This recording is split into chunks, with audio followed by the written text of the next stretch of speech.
No DQ Galaxy.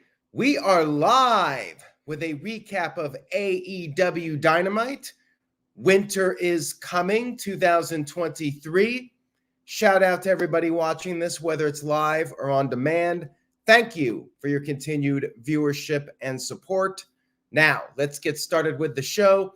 We kicked off Dynamite with the number one contender for the World Championship, Samoa Joe. He was looking for answers. He got attacked last week by the Devil's henchmen. He saw MJF get attacked last week. A certain beer bottle was used in the attack.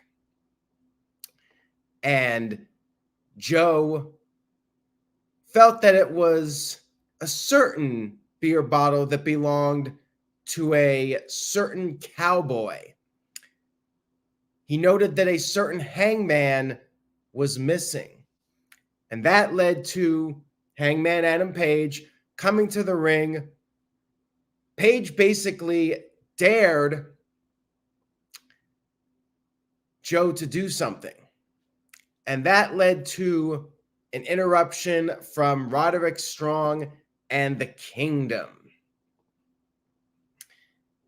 They came into the ring. Once again, Roderick Strong trying to make a case for MJF being the devil, saying that nobody saw MJF physically touched. Now, you had Paige getting in Strong's face. Strong shoved Paige. Paige attacked Strong. And then as Paige was having words with Joe, Strong came back in, attacked Paige. And that led to our first match, which was Adam Page versus Roderick Strong. Crowd was pretty split. They were chanting neck strong. They were chanting cowboy shit. It was a back and forth competitive match. You had the Kingdom interfering. Page was going for his moonsault to the outside. Matt Taven grabbed the foot of Page while Mike Bennett distracted the referee. Roderick Strong was able to get the upper hand for a while. They traded shots. They were both knocked down. And then Page started to build up momentum.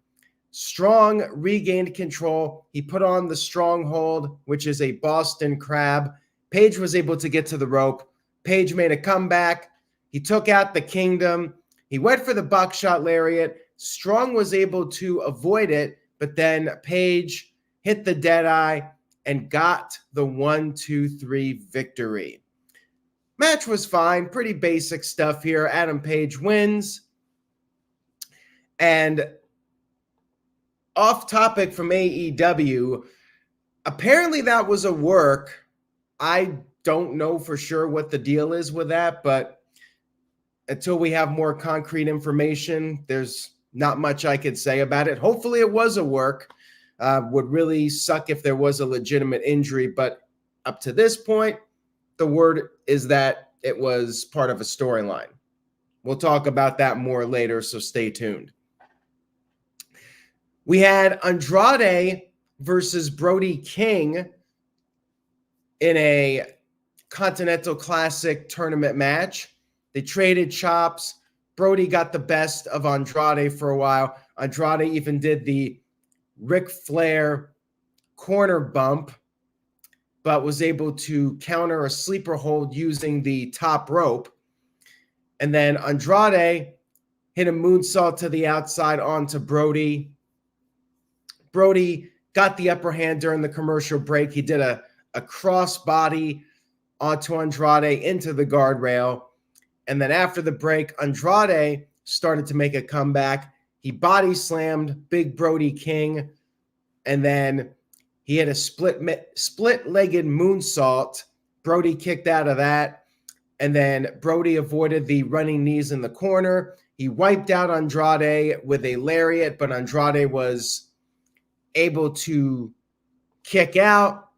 Andrade then hit the back elbow, and then Brody was driven into the exposed part of the turnbuckle. Andrade exposed just a little bit of the turnbuckle, and that allowed Andrade to finish off Brody King with the hammerlock DDT. Andrade picked up a big win over Bryan Danielson. He's building up momentum, is Andrade, in this tournament. And Marshall, I'm enjoying the tournament, although I feel like some of the matches have been very predictable, but they've been good. The tournament has definitely been good. I'm just not a fan of too many tournaments, and I feel like there's been too many of them. And rather than a points-based tournament, I wish they would bring back the one-night tournament. I always say this. I miss King of the Ring, where it was a one-night tournament, and you had to win 3 matches in one night to be the victor. But this is an interesting tournament. I know it's similar to what New Japan Pro Wrestling does with their G1 or whatever. We had Renee Paquette talking to the Von Erich family. Best friends in Danhausen showed up, and Orange Cassidy asked if the Von Erich kids would team up with him on Rampage, and they agreed. This show was in Dallas, Texas, by the way, which is Von Erich territory. We had Chris Jericho and Kenny Omega come into the ring, and they called out the tag team champions, Big Bill and Ricky Starks. Now, Bill and Starks were trying to cause dissension, saying that Omega cannot trust Jericho. Jericho always attacks his teammates. And Omega issued a challenge for World's End, and he said that Ricky Starks was at one point part of the firm with MJF, and it was actually the Flaccid. Then Jericho came up with some new names for Big Bill and Ricky Starks' tag team, said that they could be the absolute a-holes, they could be the Rick and the Dick, or they could be Big Billy Starks. This was all a bit of a train wreck. Like, they were trying to sound cool, I guess, but between the censoring and the delivery, it just wasn't hitting for me. And then the highlight of this segment was Jericho. I mean, he really had to dig deep to get a pop here. He said that Ricky Starks is actually just a better dressed, less charismatic version of Enzo Amore, Big Bill, a.k.a. Big Cass's old tag team partner in WWE. And then Omega said at least Enzo would hype up Big Bill and not take all the spotlight, unlike Ricky Starks. And Starks just called them the Winnipeg Scumbags. And we had the end of the segment. Matches set for World's End. But it was a bit of a train wreck, in my opinion. When mentioning Enzo Amore is the highlight of the segment, I think you got problems. All I got out of this was I want Enzo Amore back. Like, you mention him, and now I'm thinking about him, and I want to see him on national television because he was a very entertaining guy and still is. And I think he deserves a second chance. You know, people make mistakes, and things did not go well at the end of his first run, but a lot of time has passed. And at some point, if the guy's money, you got to give him another shot. And I miss the guy. Anyways, moving on here, we had our women's match of the evening, which was at 9 o'clock this time. Maybe this is a new trend. Women's champion Toni Storm was on commentary as we had Ruby Soho versus Riho. Basic match here, a showcase match for Riho. They're building her up for a championship opportunity. And it was a competitive match, but Ruby Soho could not put away Riho, even with the no future kick. And then Riho picked up the victory. Dragon suplex followed by her running double knees Meteor, whatever they call it. Riho wins, builds up some momentum, and she'll probably be facing Toni Storm at the pay-per-view if I had to take a wild guess. We had a Wardlow vignette. He said MJF's world is about to come to an end. So I wonder what that means. We'll see. Does it mean Wardlow's part of the Devil's Henchmen, or is he on his own? We should find out pretty soon, right? We had 3 matches to close out the show that were all Continental Classic matches. And the first 2, I mean, it's just a formality at this point. So Jay Lethal technically cannot win the tournament. But they had a match, Jay Lethal and Roosh. It was about trying to screw over Roosh. It was about pride. I mean, I personally did not care about this match. It was fine. Pretty good match here with these guys. Lethal did everything he could, but Roosh was able to avoid the big elbow. He avoided the figure 4. And then Roosh picked up the victory with the sleeper submission, which was actually how he lost to Jon Moxley. And after the match was over, Jay Lethal was with Jeff Jarrett and company, and he was very dejected, very upset. Just keeps losing. But we all knew going in that was probably the fate of Mr. Jay Lethal. And then we had the other Jay, Jay White versus Mark Briscoe. Mark Briscoe, same scenario, cannot win the tournament statistically. They had a good match, but again, did not really care about it, knowing that it doesn't really matter. Neither of these guys are winning the tournament. Briscoe took the fight to White, and Briscoe was able to avoid a Blade Runner attempt, and then he started doing the redneck kung fu, busted out all of his big moves, but then White was able to avoid the J Driller, and Briscoe went up top for the big elbow, the froggy elbow, but Jay White got his knees up, hit the Blade Runner, and got the 1-2-3 victory. So 2 matches where didn't really matter who won. It was just a formality. And then we had our main event, 9:45. They did a 5-minute overrun this week. Jon Moxley and Swerve Strickland. This was an interesting match because both guys were at 9 points. And I was wondering, were they going to do a draw on this one? But there was no draw. And I'll tell you what happened here.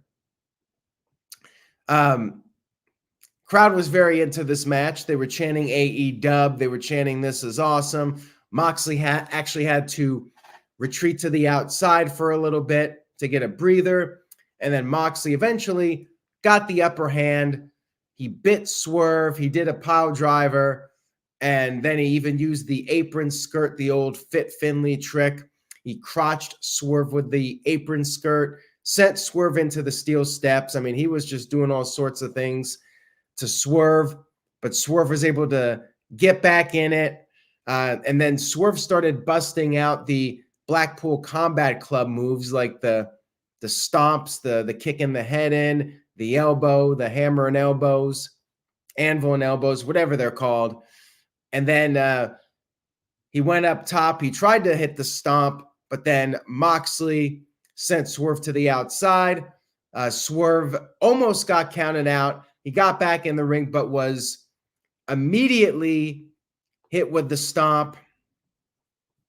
Swerve was able to kick out of it. Moxley applied a submission. Swerve escaped, and then they were on the outside. Moxley was put in a chair. Swerve came up the apron with a big stomp while Moxley was sitting in the chair. He got Moxley back in the ring, and he came off the top with the Swerve stomp, but Jon Moxley kicked out. And then Moxley was able to counter Swerve, got him in a pinning combination, and grabbed the tights. Referee did not see it. And I think Swerve's shoulder may have been up. I don't know if they're going to follow up on that, but Moxley was declared the winner. And now Moxley is the first person to have 12 points in the tournament. I was a little surprised. I mean, the match was very good. I thought they were going to do the draw. This would have been a good opportunity to do it with two of your top names, but I'm sure they already have everything planned out points-wise, how this is going to play out. Moxley wins and is now the odds-on favorite in the, what is it, the gold color to get to the pay-per-view. Match was very good. Definitely the best match of the show, as you would hope in the main event. And then afterwards, we did have an angle, which I'm glad that they did something at the end here for a little bit of a cliffhanger.